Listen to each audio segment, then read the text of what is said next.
inches. Erin and I were just breaking big news about a new product coming to CES. You'll have to check our audio feed in the Patreon if you missed it. Yeah, would you like to cut your own hair and all you would need is the device and a vacuum cleaner? What are you talking about? A Flowbee. No, that's not what we were talking. I know, I'm kidding. Maybe that's another function of the drone 3D printing dog. The 3D printing dog, flown by drone and cut your hair. Yeah. Is it raining? What are these strange sounds I'm hearing?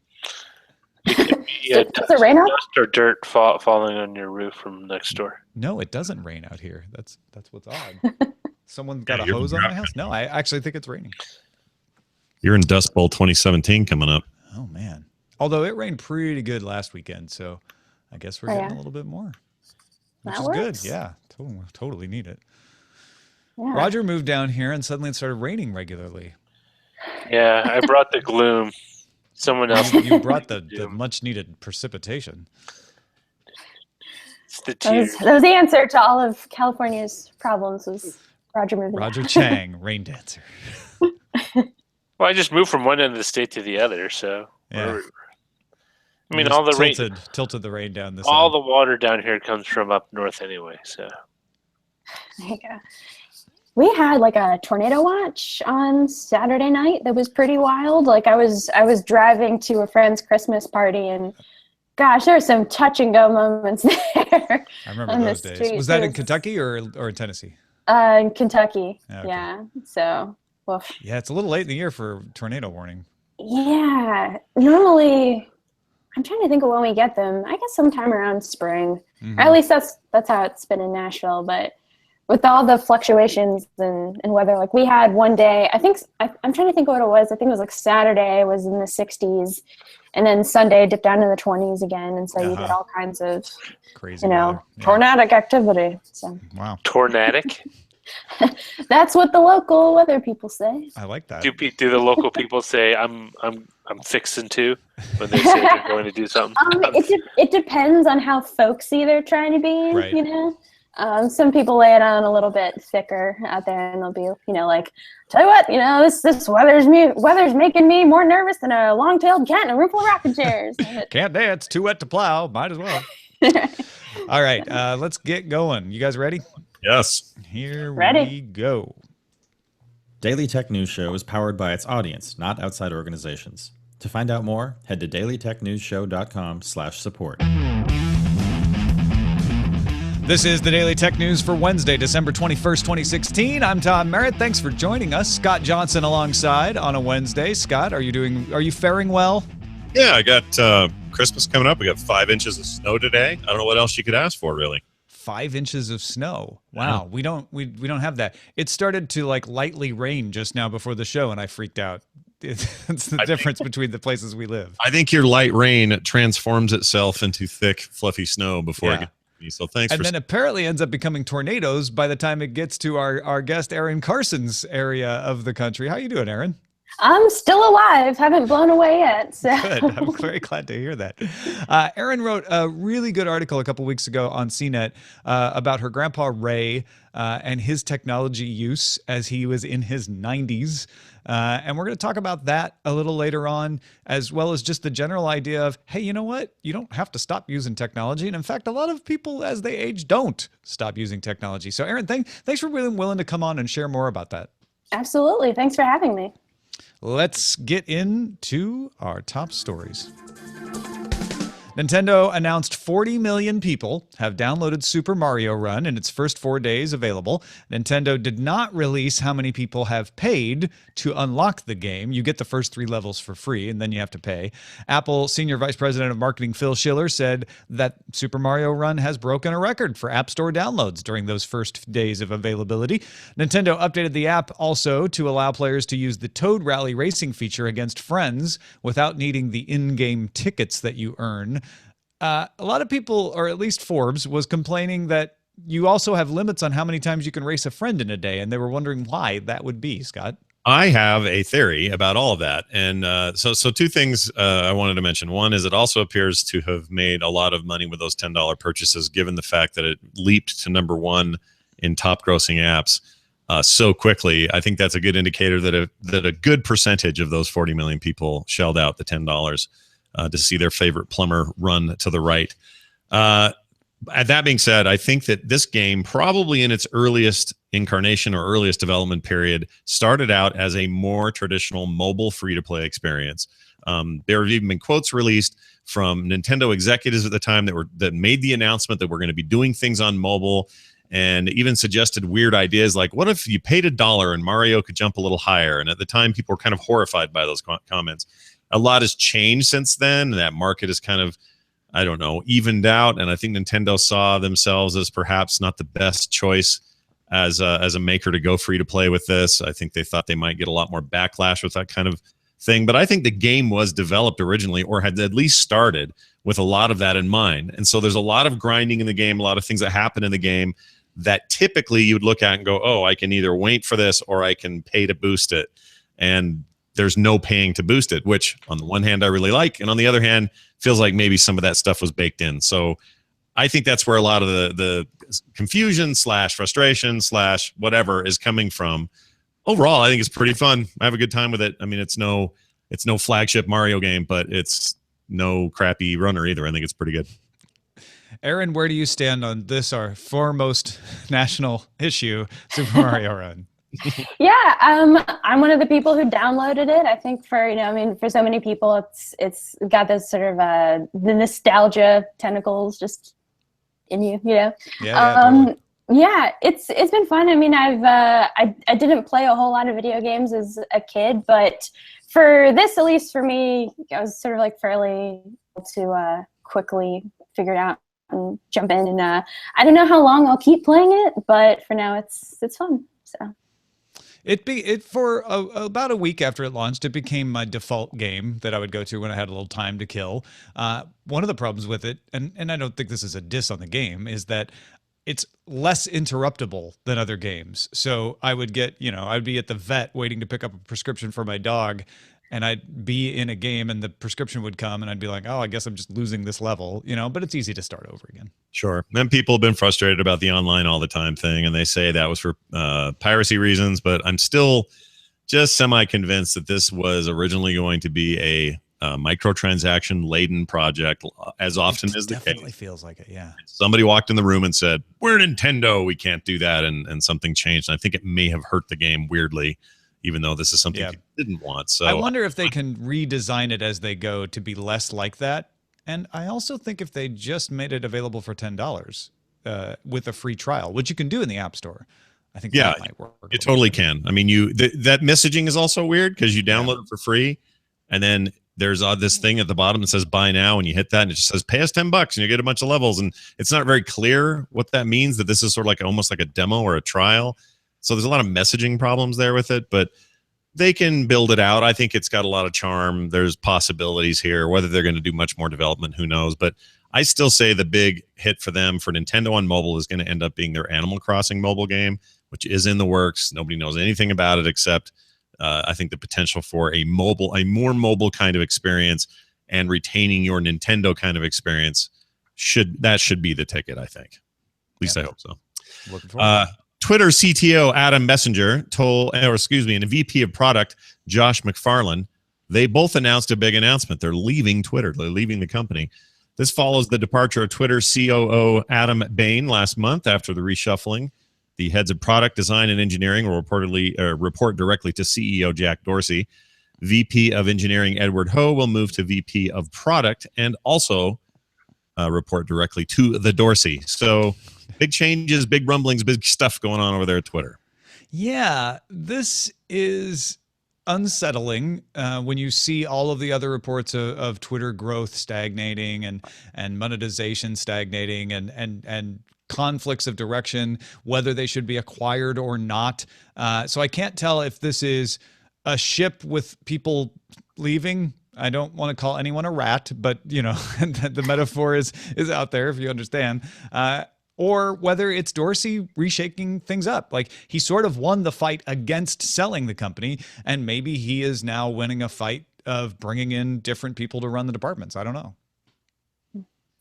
Yeah, I mean, it's been interesting to watch all these shakeups at Twitter, because there's also this conversation that goes along with it about, what is Twitter? What will it be? What should it be? And so when you have the perception that the top levels are very unstable, it makes you wonder how quickly, or if at all, Twitter will be able to define what exactly it is going forward, Everyone agrees it needs that focus. And the question is, will it get that focus? And does Dorsey have enough time to impart that focus and not have to micromanage to do it, I wonder too, it's been a lot of talk lately how when you've got enough followers, or you have enough of a following, both on Twitter and outside of Twitter, and you can go on there and say certain things. And again, I'm not trying to bring politics into this, but if I had enough power on Twitter to say, boy, I think Nintendo really blew it with this Super Mario Run, and then their stock went down as a result of my tweet, that's a whole new wrinkle that I don't think people have been thinking about for maybe even since the inception of the service. No one ever thought that these short 140-character messages could carry enough impact to affect world markets, or to affect the way something happens, or the way people react to things in major ways. And so I wonder if there isn't just an internal shakeup to try to understand and harness what their responsibility is, how much of it they should shoulder, how much of it they shouldn't, if any. Like, there's just a lot of philosophical questions about what is Twitter in a sort of peak Twitter time, where it's not only a known quantity, but it's in some cases the number one news source for breaking news somewhere, or another case, impact is out of proportion to its use. There you go. It's a great way to say that. And that to me is the most interesting part of this moving forward. I don't know what that really means for what they're doing right now, why these people would go, or what Dorsey has in mind, but I think it's going to be interesting to see them try to answer and address those questions. Now, you may be forgiven for thinking that the patent wars are over, that the Samsung Apple Supreme Court decision was sort of the last dying embers of that, but it is not. Tuesday, Apple filed an antitrust lawsuit in California against Acacia Research and Conversant Intellectual Property Management, accusing them of colluding with Nokia to extract and extort exorbitant revenues unfairly and anti-competitively. About 12 or so cases are cited as examples, and they usually involve patents that Nokia transferred to these two companies. Apple and Nokia settled a cross-licensing agreement in 2011, and patents not covered by that agreement were assumed by Apple to be covered by an industry interoperability standards agreement that you'll often hear called FRAND. It stands for Fair, Reasonable, and Non-Discriminatory. Apple thought, we've settled with Nokia on the arguable ones. The rest are things that you just need to run phones, and we've all agreed to license those at fair terms to each other. So they're saying Nokia's not doing that. They're transferring it to these other companies and then suing us. Wednesday, Nokia filed lawsuits in Germany and the US against Apple for violating a collective total of 32 technology patents relating to displays, user interfaces, software, antennas, chipsets, and video coding. Some of these are those patents from 2011 that they didn't reach an agreement on. So the patent wars just flared right back up again. Yeah. And not only that, I mean, technically, Microsoft is involved because Microsoft owns Nokia. I don't know if No, Microsoft does not own Nokia. I thought they owned Nokia. They bought the Nokia handset business. This is what remains after the Nokia handset business. So this is Nokia. Well, I maintain my position of strange bedfellows, if you know what I'm saying. Like, it's just an odd mix of names and things and stuff happening. But I don't know. I just didn't expect a scab to get picked back between Apple and Nokia, of all people. It would be, I don't know, like fresh lawsuits from BlackBerry or somebody like that. It's a fair clarification you're bringing up, because I think a lot of people assume, oh, Nokia went to Microsoft and that's the end of that. The Nokia that still exists is licensing its name to Foxconn to make handsets. It also is working on a lot of other products. Its main revenue does come from networking technology that it held on to, but also it gets a lot of revenue from licensing patents. So this is part of their main revenue now. Erin, you see this stuff all the time, right? Like you guys are constantly having to cover the legal ramblings of the tech world. Does this one surprise you or seem out of place? Well, I think that, initially I had a little bit of a surprise, like, wait, are we getting back into this? Okay. I mean, it's always something. I think that that's the big lesson I've kind of gleaned so far is that one thing ends, something else starts, and, it's back looking up legal definitions of things. So. Yeah, no, that's absolutely right. Uber, Uber. They're adding a new feature. They already added it. In fact, it's to a new service today. Today is Wednesday. A location feature lets you request a location from your contacts and sets that as your ride's destination. Uber will then share your ETA with that person. The other feature provides custom Snapchat filters, including your ETA and other options. Everybody getting in on that Snapchat business. I kind of like the sound of this. I like to be able to think that if I need to meet a friend, if I'm going to LA and I need Tom to know where I'm going to be and how soon I'm going to be there, that he can be literally involved in the information transaction of my said trip. And I think that's a pretty nice feature, although it does open up some questions I have about some privacy stuff. I'm sure a lot of this is opt-outable or not even opt-inable in the first. Yeah, you have to agree to share the location. So it sends a request to the person on the other end and says, hey, Scott, Tom's out clubbing and wants to find you. Is that okay? And you say, yeah, sure, come on by. And then it shares it. Yeah, it's pretty cool. Yeah, it seems handy. I mean, I think that it is not often that I run into features that are added to apps where you're like, I might actually use that and that would make my life easier. But it's, it's a little like being able to share your location on iMessage, for example, which is handy. Yeah, or you can do it in Waze. I use it in Waze sometimes just so people know like how far away I am. So it's nice, and it's nice to be able to give that estimated time of arrival as well. My problem is I don't know what those situations are where I'll need to find where a person is and I don't know it. Usually, like this evening, I'm probably going to grab an Uber or a Lyft to go meet my wife and a friend of ours for dinner, but I know where we're meeting. I don't need to find them. I'm going to the location. So, I mean, that's why I use the clubbing, because that's the only thing I could think of is, when you're out and about and someone says, hey, come meet me at the DNA lounge, man, rest in peace. Then but then you'd go to the lounge. So they're like, hey, come meet me. I'll be around in one of these places, I guess would be the way to do it. I don't know. What's the use case for this? Well, I know it's there. What if, all right, so let's say this is all done with location tracking and we know that Tom is at this place we're eating for dinner and we don't even need to know about the place for dinner because we're zeroing in on the address based on where your location is. But you could really play a nasty trick on me. You could get on a train and be driving all So you think it's just good for avoiding being punked? I don't know. I wonder if it has, more potential in a walkable city. Where you might not exactly be at, say, an apartment or a specific, bar or restaurant. Because honestly, I live in the middle of the country, and when I use Uber or share my location or any of that, it's when I'm in San Francisco. So. Yeah. My example isn't perfect because they don't have Uber there, but when we were on vacation in Japan, we were traveling with a couple other people who weren't staying in exactly the same place as us, and they said, we're going out to this general neighborhood and get something to eat, come meet us. And if we could have said, hey, Uber, take me to where they are, it would have saved us some time, because instead we took a cab to the general area and then had to like text message with each other to try to figure out where they actually were. So, all right, I got one now. Thank you for helping me wrap my head around that. U.S. House Judiciary Committee's Encryption Working Group has released its year-end report in which it determines that encryption backdoors pose a threat to security. The report argues that a system that would allow police into encryption could also be exploited by criminals. The report also states, and here we're going to quote, Congress cannot stop bad actors at home or overseas from adopting encryption. Therefore, the committees should explore other strategies to address the needs of law enforcement. The working group spent 6 months meeting with experts from law enforcement and various technology companies to get feedback before making their report.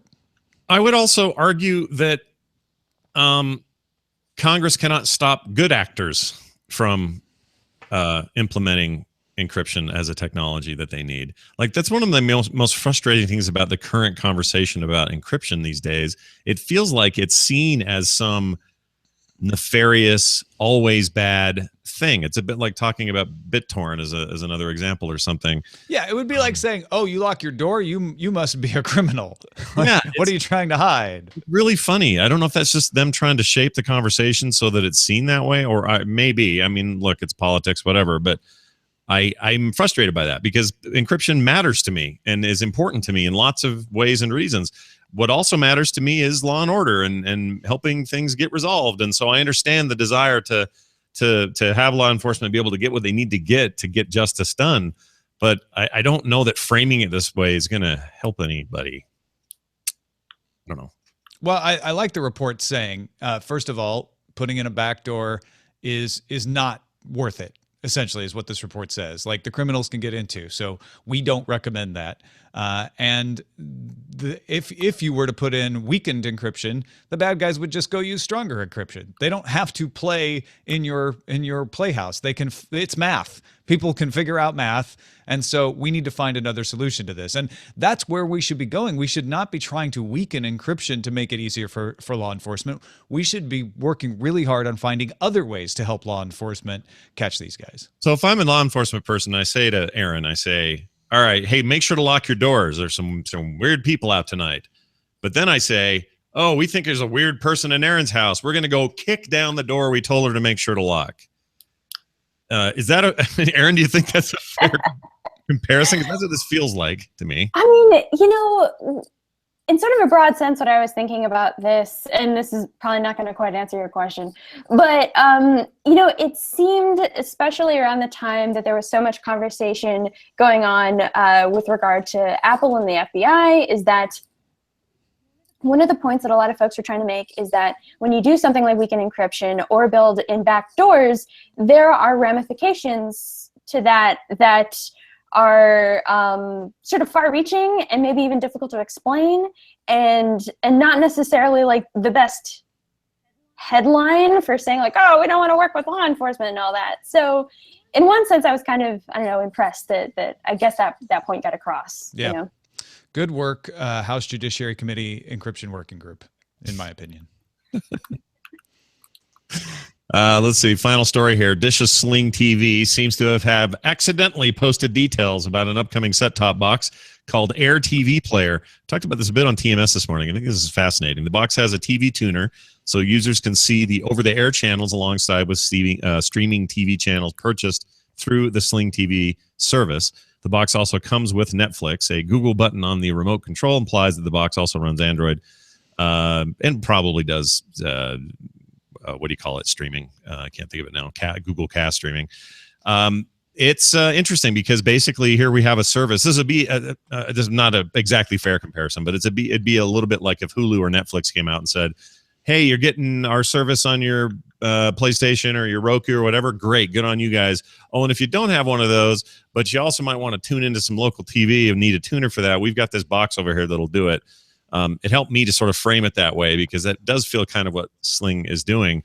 I think it's really interesting. It seems to want to, I don't know, appeal to a group who are happy to get antenna TV now and maybe expand their viewing options by subscribing. But if not, it's okay. There's a tuner and they can use it for whatever they want.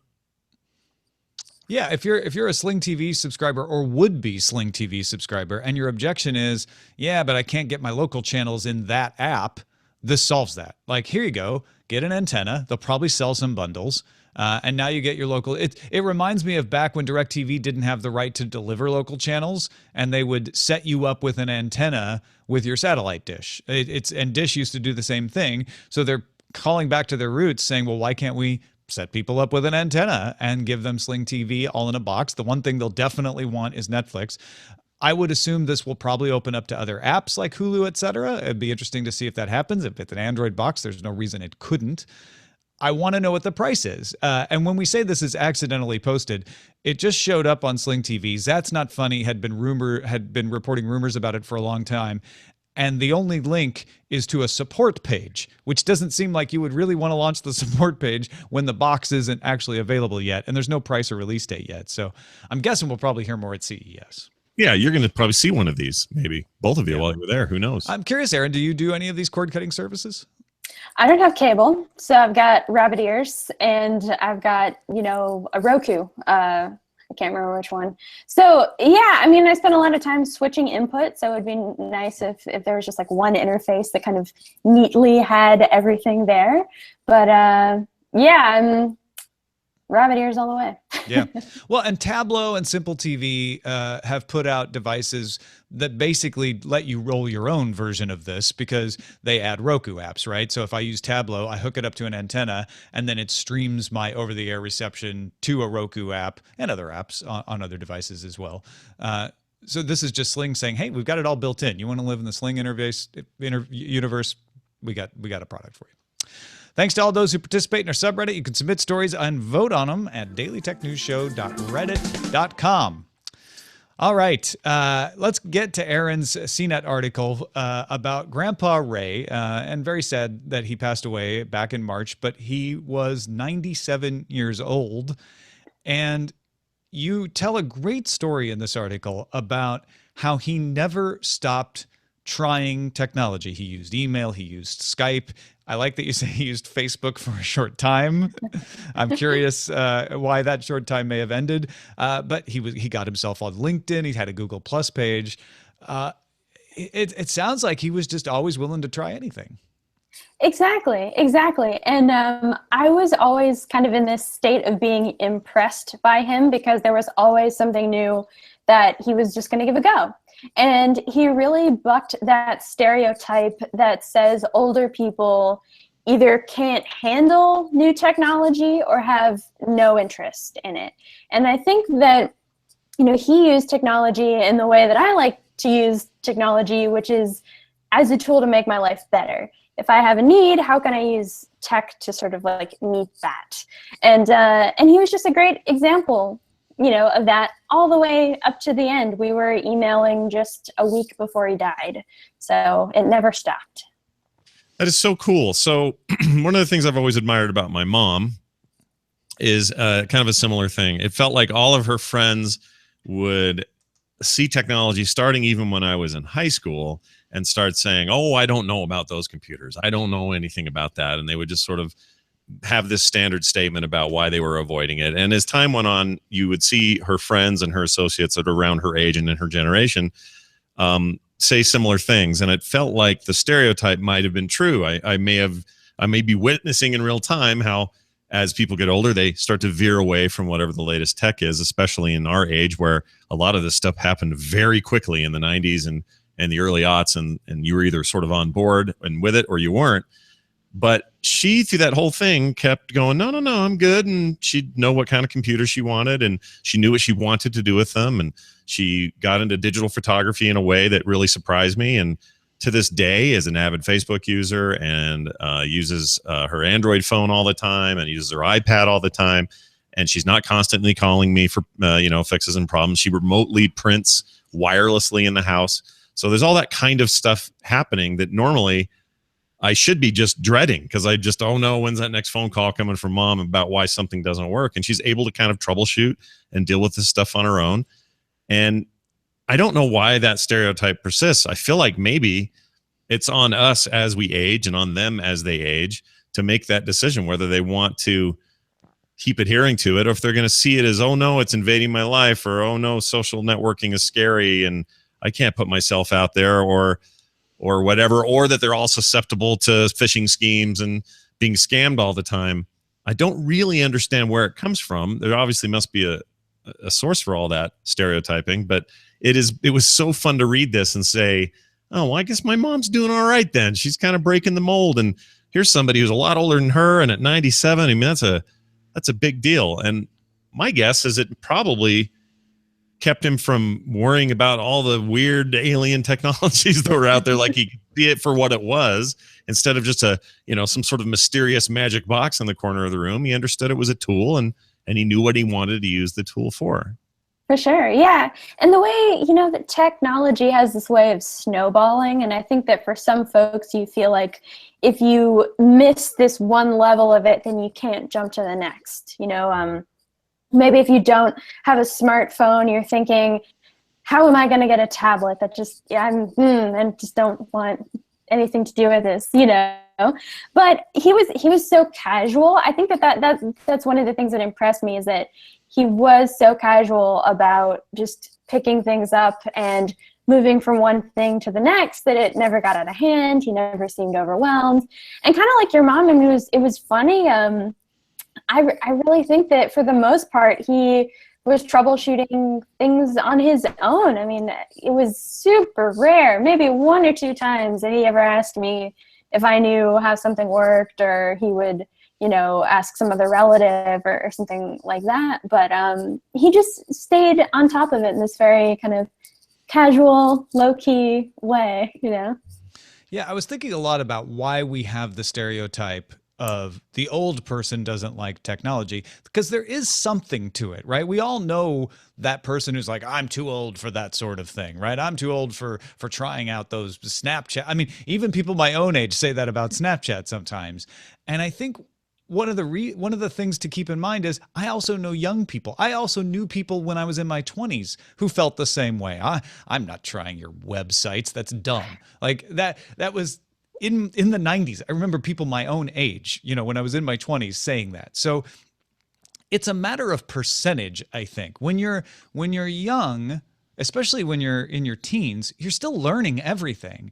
And so picking up something that's new like Snapchat is no different than picking up how to drive or how to act like an adult. Like you're learning things all the time. And so young people get you get the reputation of like, oh, well, they're young, they're willing to try things, because you're always learning. When you get into your middle ages, you don't stop learning, but you're settling in. You're like, these are the things I know how to use. They work for me. I will fine tune them. And I think that it kind of explains the stereotype of, well, old people like boring things like Microsoft Office and LinkedIn, right? Is like, we're not trying to learn new things all the time. We're trying to fine tune the things that work for us. And then as you get older, you get set in your ways. And the difference is some people's personality types are willing to just try stuff, like your grandpa Ray. Like, let's see how this works. Let me try different things. And some people through their entire lives just really want to settle on a couple of things that work for them. When they're young, they'll learn those things because they haven't settled on anything yet. Yeah, my favorite quote in here, Erin, is one that you had. It's bolded too. It says, Ray had an important quality that eludes even my generation sometimes, which goes with what Tom was saying. It is a willingness to poke around and try tech without the fear of breaking it. And I would add to that the fear of it breaking you or it ruining something. And that just seems like a trait that we all could use. My kids could use it. I certainly could use it in some cases. There's just a real lesson in that bold text. Yeah, I mean, it's such an important attitude to have, I think, because, my experience with, even my parents, there's just this queasiness sometimes about like, I don't totally understand it, which is perfectly, reasonable. And I just don't want to mess it up. And I think that, one of the messages that should be reinforced more is that it's really hard to mess up some of this stuff.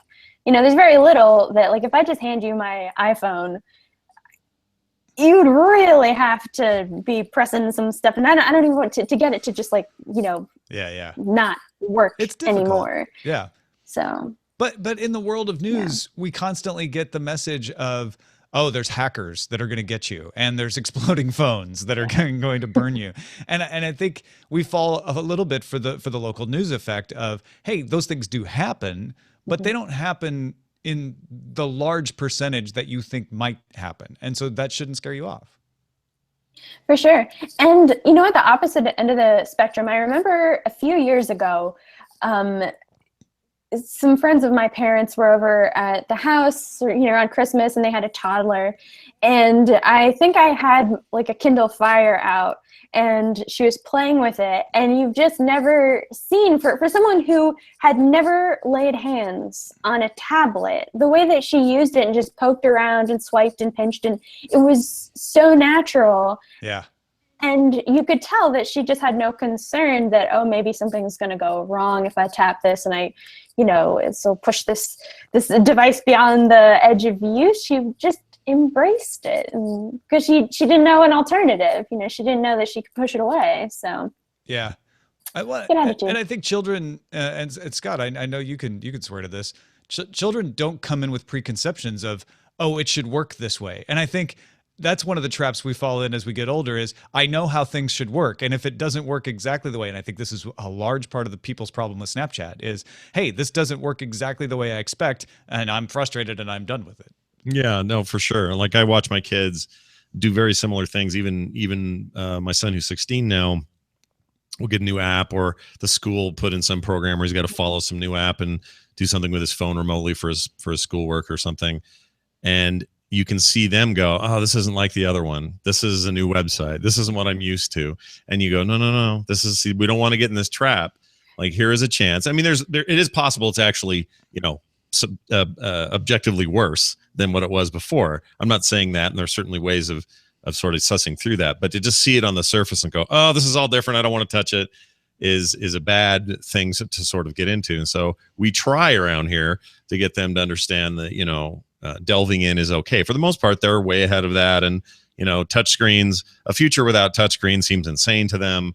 I watch them use notebooks and desktop computers that don't have touchscreens, and they're constantly touching them. I catch myself doing that sometimes. So you have to embrace these changes, these trends.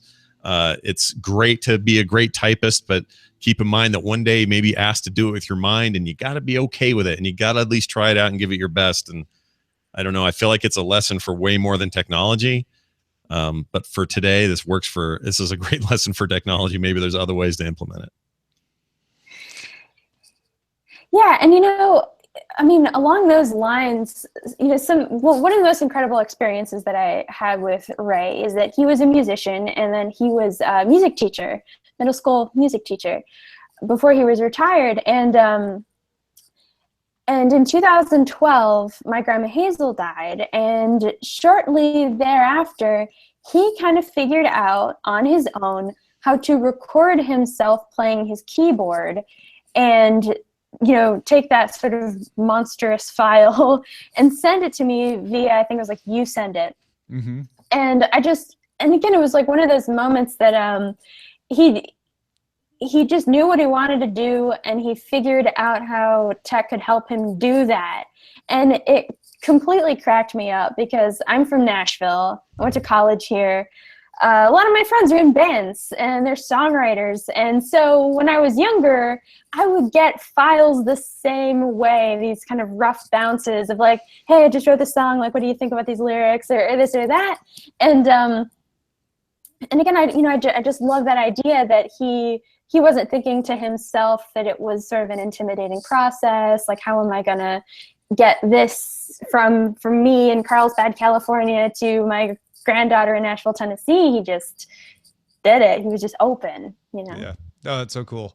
And people in the chat room were talking about how as you get older, your brain gets less plastic. It's less adaptable. But one of the ways to stave that off is to keep using it, and keep trying it. And it sounds like that worked for him. Yep. Mm-hmm. I like Absolutely. that. 97 years old. He was sharp to lean. He was sending you his fresh mixes. Yeah. That's amazing. Well, thank you, Erin, for talking to us a little more about that. Of course, you can go to cnet.com and find that article. We'll have a link in the show notes as well. And raise a glass to Grandpa Ray this year. Yeah. It's a great article. Maybe one of my favorites of the year. I don't know. I was feeling a little down on 2016. This really cheered me up. So I guess we owe you that thanks as well. It was pretty great. I'm so happy to hear that. Let's finish up with a couple of emails. Our pick of the day comes from Michael O'Neill, who noticed that last month Scott was mentioning wanting an affordable solution for cloud backup. And he says, for strictly backup purposes, you can't beat Amazon Glacier. I've been using that service for 3 years now as part of my backup plan. Rates run at a penny a gigabyte, so it's really hard to beat. While restoring data has a rate as well, I rarely have to restore, as this is just a piece of my total backup strategy. That said, it's nice knowing I have an off-site cloud-based backup. You'll need a client to use Glacier. I use Cloudberry Backup. There are some free clients out there, I believe, but if you want some bells and whistles like TNO encryption, trust no one encryption, Cloudberry is a steal for around $30 for a single license. You also get an SLA with Glacier, unlike any consumer cloud storage providers. Wow, that's awesome. So they don't even have to, I mean, you kind of had me sold it. It's just a backup. Like, in other words, I'm really not looking for a new service that wants to give me a billion bells and whistles on how I share out my stuff. I can do that with Dropbox. I can do that with other services. I can even do that with more automated backups. Sometimes I just want a place to put stuff. Yeah. Just chuck it in a folder and have it be searchable and kept there safe and restore it when I need it. This seems like maybe what I'm looking for. Send your picks to us, folks. Feedback at dailytechnewsshow.com. And you can find more picks at dailytechnewsshow.com/picks. And then also got an email here from Dave Southard in Madison, Wisconsin, who said, one thing that tends to get lost in the no new Macs story, we've been talking a lot about the delay with releasing Macs, and then there hasn't been iMacs and Mac Pros. He says, don't forget, there was trouble that Intel had with the Skylake platform. There were shortages and issues early on, which caused quite a few manufacturers problems, including Microsoft with their Surface Book machine. To me, it seems Apple made a conscious decision to skip this generation, and the hand-waving we see them do is mostly to obfuscate that. If I were to surmise why I think Apple is taking so long on Mac refreshes, it would be because the newest Intel processor doesn't bring enough change to the game, and they're exploring a Mac OS port to an ARM-based OS a la iOS. Coincidentally, Microsoft also seems to be taking this approach as of last week's announcement per Paul Thurrott and Mary Jo Foley on last week's Windows Weekly. To the programmer in me, it makes sense from a code standpoint, too, as it would allow Apple to deprecate Mac OS x86 and adopt iOS and extend it to the desktop, e.g. mouse capabilities, monitor capabilities, file system, etc. While this port would be non-trivial, it excites me that there's a chance Microsoft and Apple could both be running ARM, because as a gamer, it could finally bring decent games to the Mac. I love that. That's his ultimate, not his ultimate goal, but I like that he ended it on that. I'm kind of all for this. Like I was as concerned. Like here, I'm a guy who's got one of these cylinder Mac Pros. I got it in 2013, late 2013. I love it. It's been great. It's powerful, wonderful. I don't know when they're ever going to update it or refresh it. Maybe they never will. Maybe only 10 of us bought these. I don't know, but I really, really like it. I really like iOS, and the reasons I like iOS are different, though. I can't run full versions of Photoshop and Illustrator and the whole Adobe suite that I need over there. So what I like the idea of is if they can figure out a way to get their desktop, notebook, and otherwise, sort of all-in-one platform to be, if they want it to be iOS, great, but give me some robust third-party application support for it, and I'm all in. I don't know how confident I am in that, but I need to be able to do that. Once that happens, and we're on, high capacity, low power consumption ARM chips, less fans, less bulk, more thin. Like these are all things I think people want.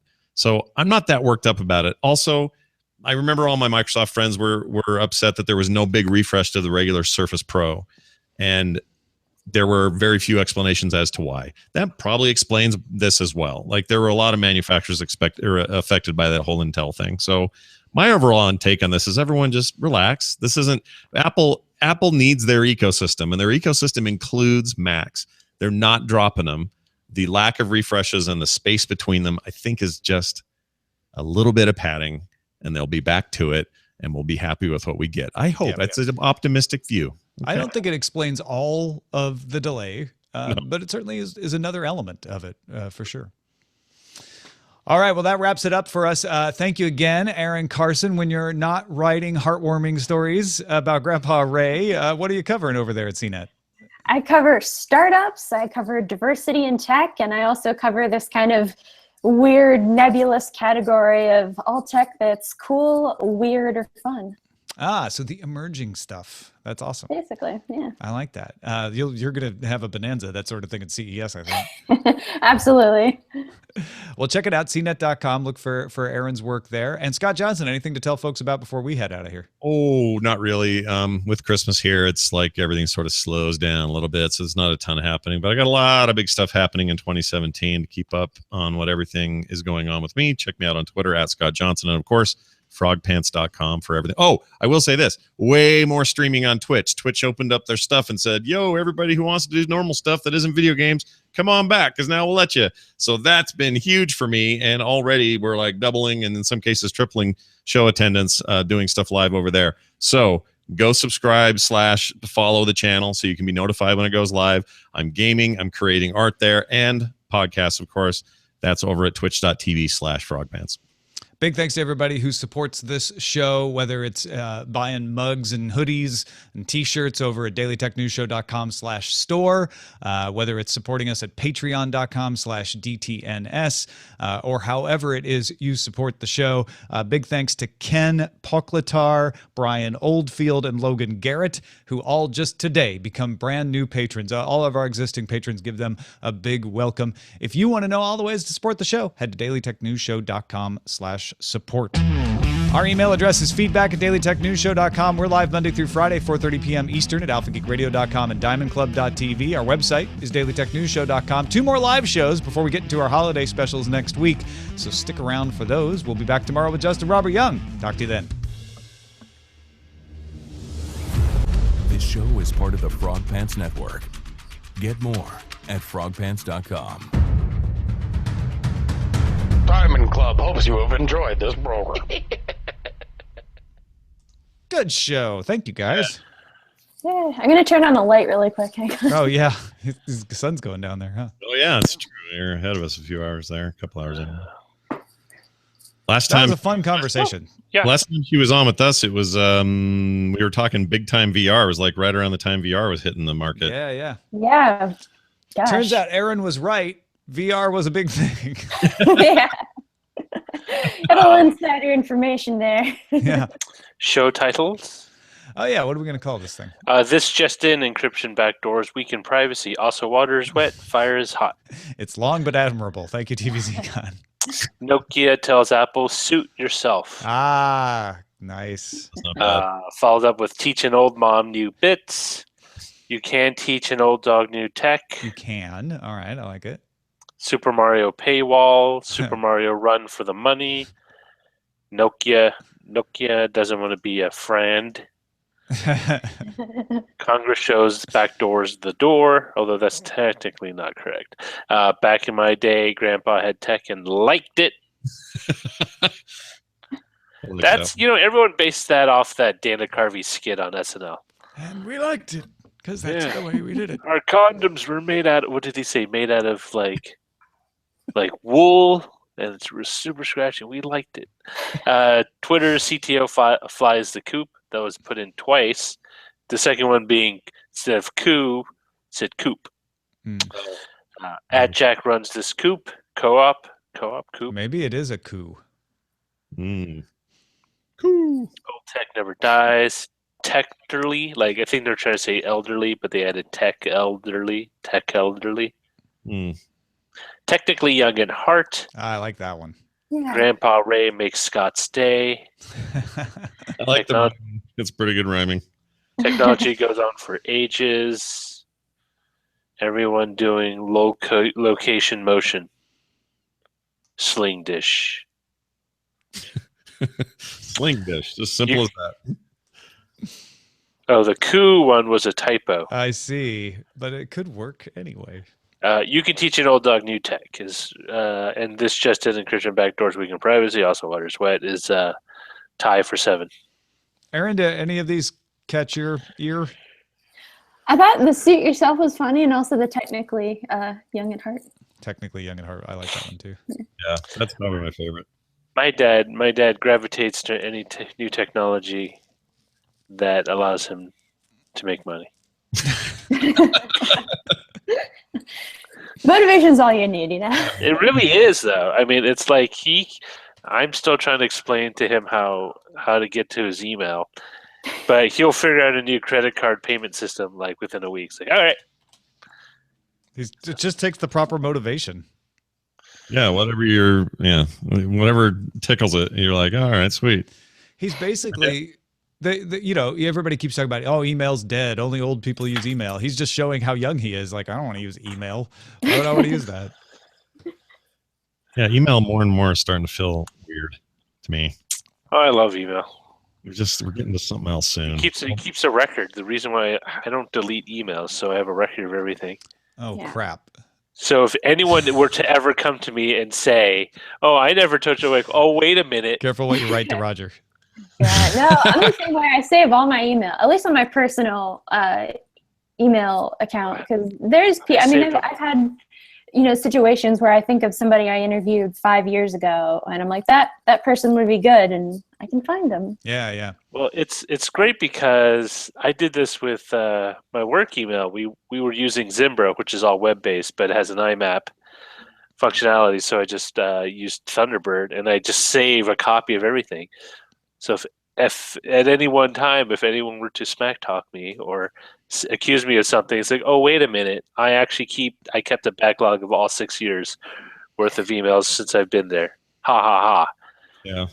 The only time I wish I didn't keep all my email is I had to testify at a lawsuit thing that I really didn't want to do, and it wasn't me. I wasn't like implicated or anything, but I had a bunch of email transactions that led up to whatever evidence there was, and I hated that experience. It was the worst, and it made me wish I didn't have any of those emails. But other than that, you guys are right. You didn't want to perjure yourself, huh? Yeah, I didn't. I mean, I would have much rather said I don't remember, because I didn't. I just had I had emails that said, oh yeah, I guess those two did talk, or I guess we did have that meeting. And yeah, it was the one thing it taught me is never write angry emails. It's like right up there with don't write drunk emails. You write it, you delete it, you get it out of your system. or what I do is I type it into a text or a notepad document, and then maybe not, but it's like you don't email emotionally in the same way you don't drive emotionally, unless you're in Fast and Furious. My psychologist sister says what you do is you write it, save it as a draft, get up the next day, you give it like 12 hours, you look at it again, and she says 9 times out of 10 you're either going to change it or you're not going to send it at all. That's a good method. Yeah, it's also a good policy with Twitter not to tweet angrily. There might be an extension people could use that would just delay their tweets and then make them look at them again later. That would sort of combine his sister's approach as a safety net. Call it a think twice. Extension. The think twice. Maybe that's something Twitter could put into place instead of a ban, like a half measure. If you start to fall afoul of people, rather than just censoring you, say, okay, well you're on delay now. You could still post, but you're gonna have to wait and reapprove later. Yeah, that's not bad. Very interesting. Yeah. Yeah, some people it wouldn't matter. It wouldn't matter. There are times I could have done that or should have done that. Yeah. I always have the opposite regret. I've always wondered, like, man, if I just took a swing at that time, I think it would have worked out better. Wish I would have punched that guy. So I get a lot of those moments. But now I'm at the stage where all I hear is my wife's voice in the back of my head. Telling you Lisa needs braces. That's not a good idea. Dental plan. Lisa needs braces. Dental plan. That's all you get. Yeah. It's like, fine. That's hilarious. Whatever works, Roger. Yeah, whatever your motivation is. Well, it's one reason I was like on a video gaming binge. Like I would just play every night. Was just like I was just really angry, and the only way to really kind of let out that frustration without going down to the gym was to shoot things virtually. Healthier way to get it out of your system. Yeah, I played Left 4 Dead with you once. I know what people love. I've played that game. It was really great. We should have played with Veronica, because I used to play with Veronica all the time. I think that's the the 2 times we played was with her, I think.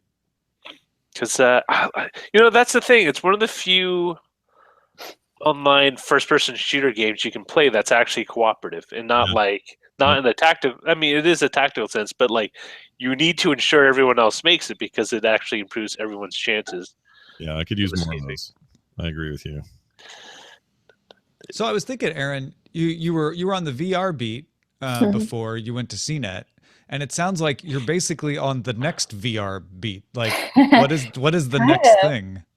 I don't know. It's so this topic area is sort of funny because it's almost one of those things that you don't know it until you see it. Sure. Like I did this story about this. It was like a company in LA that was working on virtual reality eating experiences. Uh-huh. And so, you'd have something akin to like a, Google Cardboard, and they would design some really far out, environment. And they had an aromatic diffuser that would, make it smell like whatever the food was, and they'd have 3D printed like algae, food things. Huh. And of course the question is with that is like, why would you not just want to eat something? things? Yeah, right.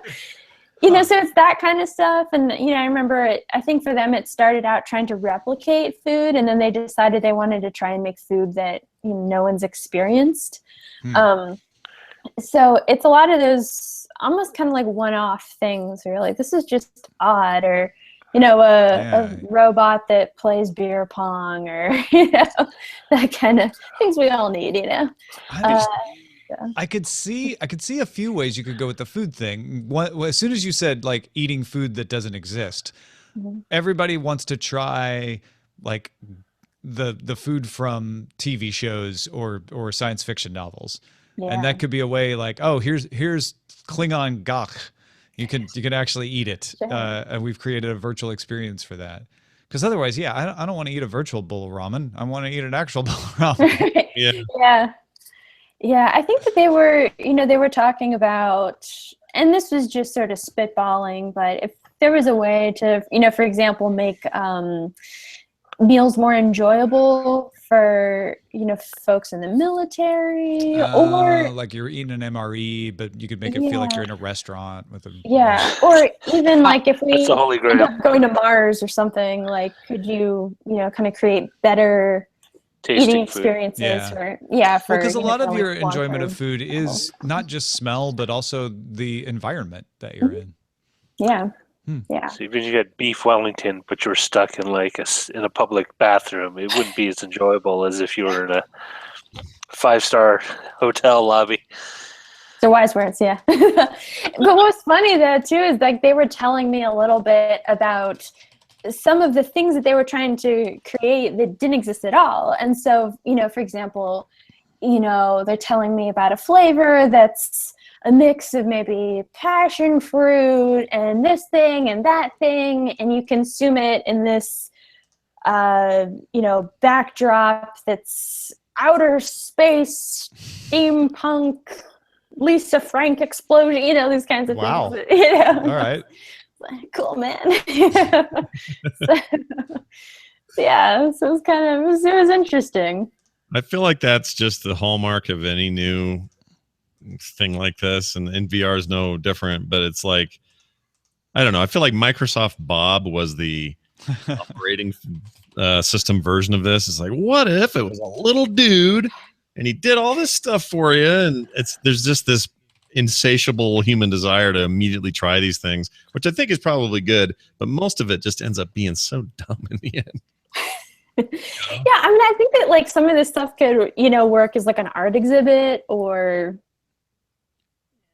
some kind of experiential, like, hey, do you want to go to this place and try?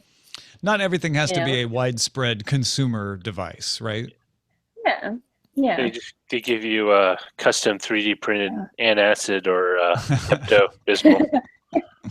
Here's your thumbs to go with it. You never know where the innovation is going to come from. Sometimes the innovation comes from some weird experiment. So definitely. I'm happy to let them try. All they need to do is come up with the tasteless food cube, but then have like a helmet that literally alters your perception by influencing your brainstem, so you think it tastes like something even though it doesn't. So it would be like a nutritious bland soy cube of food, but you could program your helmet to make it this is like a pizza, or this like lasagna or something, or sushi, or whatever you want it to be. That would be the ultimate. Some trippy stuff. So it ends up being sort of odd little things like that, but it's fun. Or somehow I've fallen into writing about like online dating things, which is something that I never had any, never did. But I covered TechCrunch Disrupt in September, and saw that there was like a dating app for airplanes, so you could actually date while you were like in the air. So I wrote like a thing on that. There was this sort of ridiculous, piece, because my parents actually met on an airplane. Oh, really?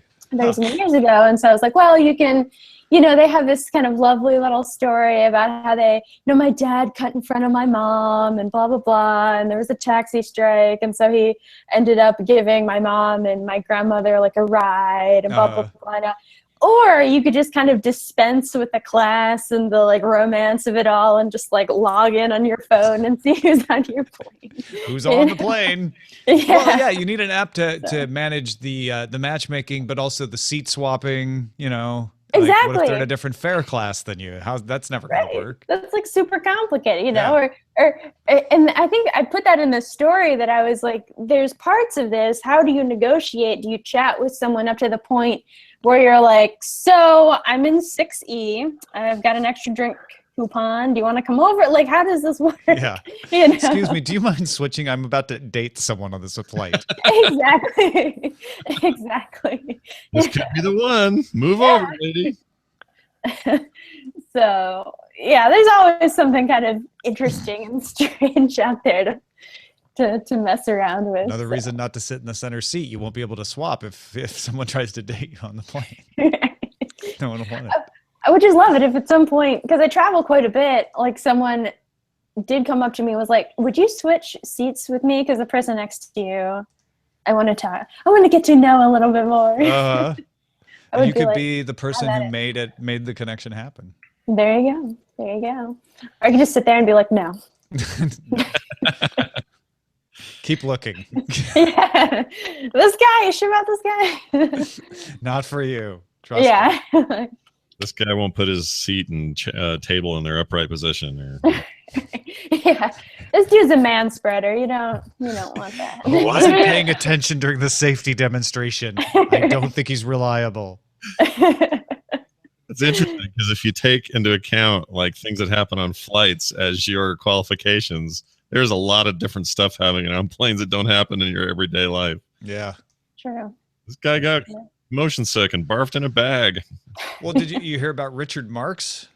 Oh yeah, I saw some photos of it. I wish they'd gotten. So the singer Richard Marx was on a flight with his wife Daisy Fuentes, formerly of MTV, from Hanoi to Seoul, Korea, and some guy got drunk and disorderly and was pushing around flight attendants, and he was one of the people who got up and helped restrain him.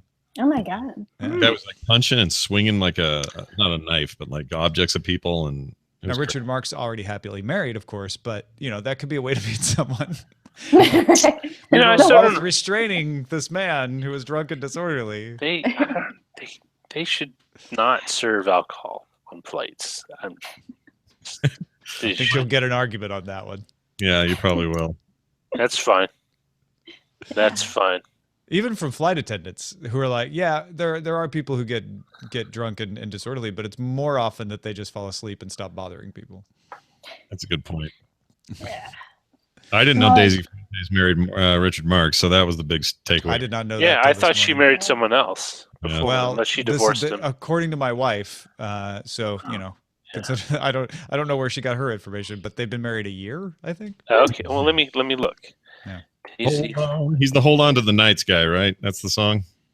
He's the helmet hair. Right there waiting for you. Right there waiting for you. That's right. Yeah.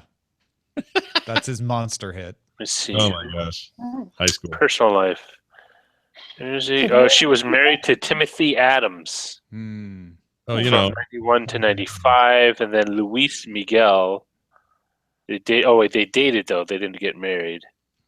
And then she went home to date Matt Goss. They were engaged but did not marry. And at the end of just 2015, she got hitched to Richard Marx. Oh, okay. So EMZ with Roger Tang. He was right there waiting for her. And with that, we conclude our broadcast day. Excellent way to go. Goodbye, Rusty and Misty. Thanks all for watching. Thanks again, Erin. Thanks for having me. Bye, everybody.